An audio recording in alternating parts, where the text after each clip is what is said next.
Hi everyone, how are you? Festival Inovação em Casa is really fantastic. And my next guest is the General Manager for Brazil of the largest global investor accelerator and corporate innovation platform for startups, Plug and Play Tech Center. Welcome, Paulo Padula. How are you, Paulo? It's a pleasure to have you with us. Hi there, Rosanna. How are you? Thank you for the invitation and thank you to all people in clubbing. It's a pleasure to be here with you talking about innovation. Our pleasure. Paulo, when we think about plug and play, what springs to mind is a known expression used in computer science to define the ability of a computer to recognize and automatically configure any peripheral device, such as a pen drive. What is the similarity between this expression and the nature of your business? Yeah, it's very similar actually, Rosanna. What we try to do or try to bring is a way of innovating in the company without affecting the core business. We know that leaders or the leader companies, they know exactly what they do. They are very good doing what they do by reducing costs or having a great customer service. What we try to do is a plug and play in that system in a very straightforward fashion that can bring innovation to the company without distracting it from doing what they know how to do. So it's a fantastic question. It's fully related. It's interesting your concern about innovating without interfering with the company's core business because innovation is often associated with a disruptive action that can be a threat to the business, right? That's right, Rosanna. And we used to say that the top companies, they have a paradox. They want to do things the right way. And when they don't know, how can you do things that you never tried before without having a crisis? So how can we be innovative without leaving aside being the leaders, being competitive? So we try to do that. We try to do open innovation. We know that we need to change. We need to test things, to pilot things, and improve concrete steps in the company and make sure that people can do what they do normally while the innovation is getting developed. And which arguments, tools, or mechanisms you use to tackle this resistance on the part of business people? Well, we can when we talk about innovation, what we try to do is to do a digital transformation, right? So we try to ask our partners, how do you see your company in your digital fields? How do you see that? How do you feel that? And not always people think about this changes, about the transformation. Once my company is transformed, how it will be. So we have some companies that everybody recognize them as digital companies, like Netflix, Facebook, Waze, Google. They have some features, right? Some commonalities. They deliver goods and value for their customers. If you ask an Uber, and you will get a different Uber. If you request an Uber and I request an Uber, it's a different thing, it's a different price. They do it perfectly, right? If I look for a word in Google, if I Google a word, I'll get a result. If you do that, it's another result. So my digital company, they deliver different values to different consumers, and they understand exactly how the society works, how the community works. Waze is a free service because we give them content. Your information plus my information is what they need, is what they want. So they use technology to do that with low costs. If I don't know, Rappi, if they had maybe motorcycles or Uber has cars, it wouldn't be feasible, right? So what the companies do is approach to a digital transformation in a different way. If they can deliver a unique value for each consumer, how can they do that? Do they leverage with other resources that are external to them? How they use the technology to integrate everything in an efficient manner at low cost? That's exactly what we try to do to the entrepreneurs. Try to understand the best service with the best costs at the same time without having to choose between both things. I think that's the beautiful of open innovation.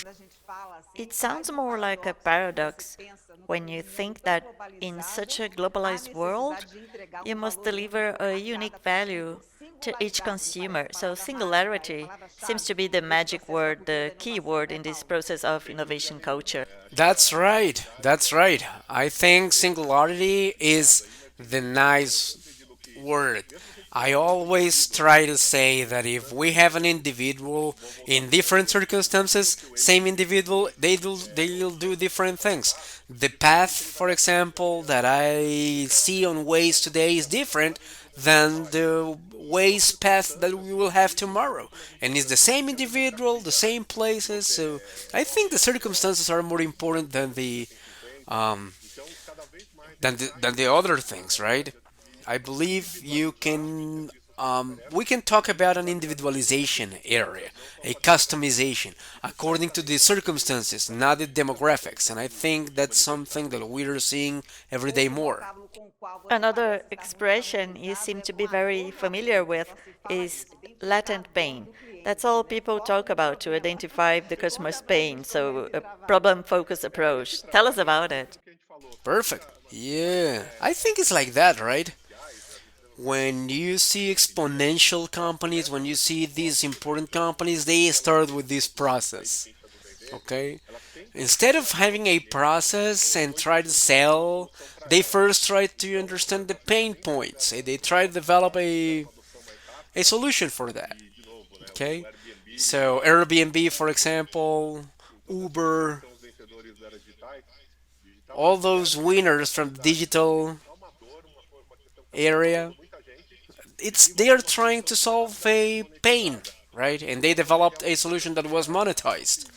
So the right questions at the right time, I think, is the best thing we can think of. Is like an art in this world.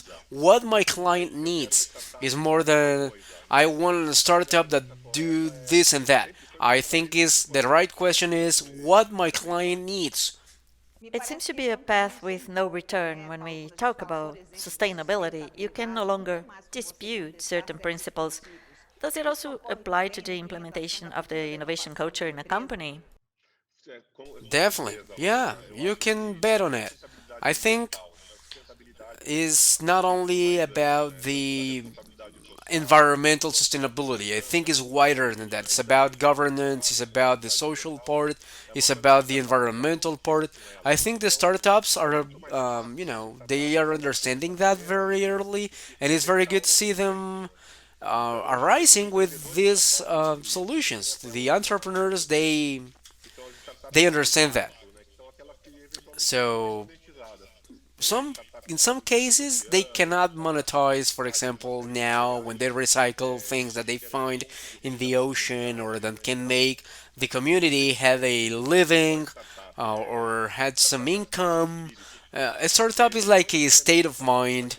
Startups won't always grow and become extra famous and will be sold for millions. They just want to be agile and solve the pain points. Some of them can be monetized, some of them cannot, but all of them are environmentally sustainable. Paulo, still about sustainability and ESG, the new outlook of sustainability, so to speak, the quest for the best social, environmental, and governance practices. I'm aware of a survey that shows that 60% of participating companies declare they do not have a clear ESG strategy, and 54% don't have a related program in place. Can a company like yours identify connections for other companies to be able to implement sustainability as a core element in their business structure? Yeah, we can do that.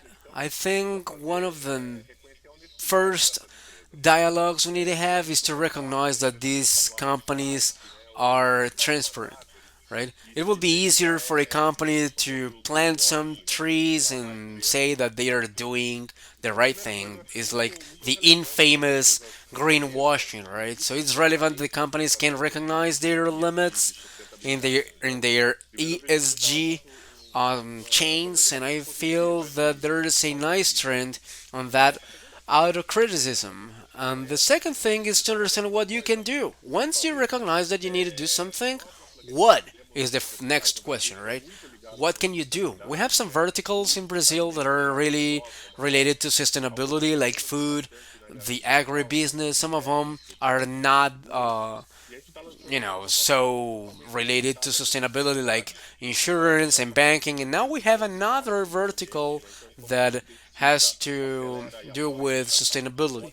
We can, for example, we have some startups that are working on plastic use reduction, like trying to reduce the waste, the plastic waste. They can reduce something in the supply chain, but we have all other possibilities like water reuse, circularity, and carbon footprint, and we are definitely focused on how to support and how to accelerate startups that are interested in doing things much better for the environment. Paulo, in an ideal world, we always think about public administration as a sector which could have a stronger attitude and be more efficient regarding social processes. But this purposeful innovation agenda, we see that it's mostly an initiative of business people and investors. Why so? It's a subjective question, but why is it still so difficult to achieve shared responsibility between all players in the chain? Okay, yeah, that's a very important question. I think that the governance as a whole is getting better. I believe we are not there yet, but we are evolving. I think the digital government is something that is important. The Brazilian state is trying to modernize in that sense. The legal framework on the startups and some other initiatives are getting better, but I mean the gap is huge. It's huge, and the corporate sector, the governance is a very important thing. It has clients, it has owners, stakeholders, and in the government it's a little bit different. The Of course we expect our governors to be transparent, but it's very difficult sometimes to trace back what they do, right? We have some systems where you vote on somebody, but it's another politician that takes office because of the election rules. Paulo, I have alluded to public administration because I feel that in an innovative environment, what must be respected is teamwork, not only startups with accelerators and companies. It cannot be limited to the business environment. I feel for this phenomenon to be successful, we need a comprehensive culture. Yeah, that's right. I think we need a regulatory environment that be very favorable, that can encourage startups. We need public policies that may encourage the development and the opening of startups. We agree on that. We agree, Rosanna. I think the involvement of the governments, it's important to create what we call the ecosystem.